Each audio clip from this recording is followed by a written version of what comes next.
16 जनवरी 2026 important current affairs. गायक प्रशांत तमांग का निधन। 11 जनवरी 2026 को गायक प्रशांत तमांग का हृदय गति रुकने से निधन हो गया। वे इंडियन आइडल सीजन 3 के विजेता थे और उन्होंने न केवल संगीत बल्कि फिल्म और भारतीय पुलिस सेवा में भी योगदान दिया। उनकी उम्र मात्र 43 वर्ष थी। 25वें अखिल भारतीय प्रमुख बंदरगाह सांस्कृतिक प्रतियोगिता पारादीप बंदरगाह उड़ीसा में इस प्रतियोगिता का समापन हुआ है। बंदरगाह कर्मचारियों के बीच सांस्कृतिक एकता को बढ़ावा देने के लिए आयोजित किया गया, जिसमें श्यामा प्रसाद मुखर्जी पोर्ट चैंपियन बना। विभिन्न पोर्ट अथॉरिटीज के बीच आपसी सद्भाव बढ़ाना। मकर विलक्कू उत्सव केरल का सबरीमाला मंदिर में जनवरी 2026 में मकर संक्रांति पर मनाया गया था। इस दिन मंदिर में मकर संक्रांति ज्योति के दर्शन होते हैं और भगवान अयप्पा को पवित्र आभूषण पहनाए जाते हैं। यह तीर्थ यात्रा सीजन के भव्य समापन का प्रतीक है। मेटा में नई नियुक्ति।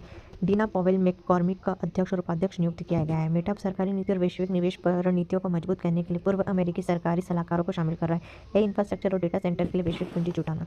Asia best employer brand award 2026। BSE Bombay stock exchange ने हांगकांग में पुरस्कार जीता है। इसे एशिया के बेहतरीन कार्यस्थल संस्कृति के लिए मान्यता मिली है। कर्मचारियों के प्रबंधन और बेहतर वातावरण प्रदान करने में अग्रणी होना।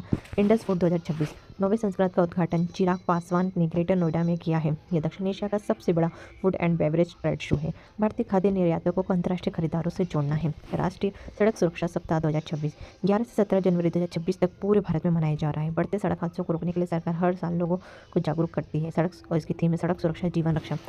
16वीं ADMM प्लस बैठक भारत और मलेशिया द्वारा नई दिल्ली में सह अध्यक्षता।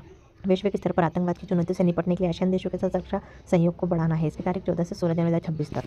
2026 महिला hockey world cup qualifier Bharat Hyderabad में मार्च 2026 में आयोजित होगा।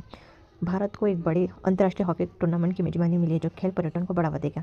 मुख्य विश्व कप के लिए अंतिम टीमों का फैसला करना है। Solar powered ATM van Tripura Gramin bank द्वारा भारत में पहली बार लॉन्च। बैंकिंग सेक्टर में सौर ऊर्जा का उपयोग कर दुर्गम क्षेत्रों तक पहुंच बनाने के लिए इसे स्कॉच सिल्वर अवार्ड मिला है। बिजली की कमी वाले इलाकों में निर्बाध किया सुविधा। फ्रेंडो ऐप गायक काका द्वारा लॉन्च किया गया है। यह ऐप बिना इंटरनेट के भी SOS अलर्ट और लोकेशन शेयर करने की सुविधा देता है। महिलाओं की सुरक्षा को तकनीक के जरिए मजबूत करना। अक्का पांडे योजना कर्नाटक सरकार द्वारा विशेष पुलिस गश्ती दल को मंजूरी। चर्चा में क्यों है सार्वजनिक स्थानों पर महिलाओं और बच्चों के खिलाफ होने वाले अपराधों पर लगाम लगाने के लिए विशेष महिला पुलिस टीम तैनात होगी। इजरायल का अंतर्राष्ट्रीय फैसला। मुख्य बिंदु इजरायल ने UN की 7 एजेंसियों से संबंध तोड़े हैं। चर्चा में क्यों इजरायल ने इन संगठनों पर इजरायल विरोधी होने और आतंकवाद का समर्थन करने का आरोप लगाया है।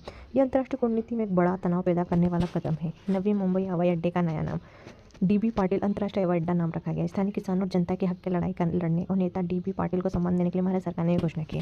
झारखंड का मेगालिथिक लैंडस्केप।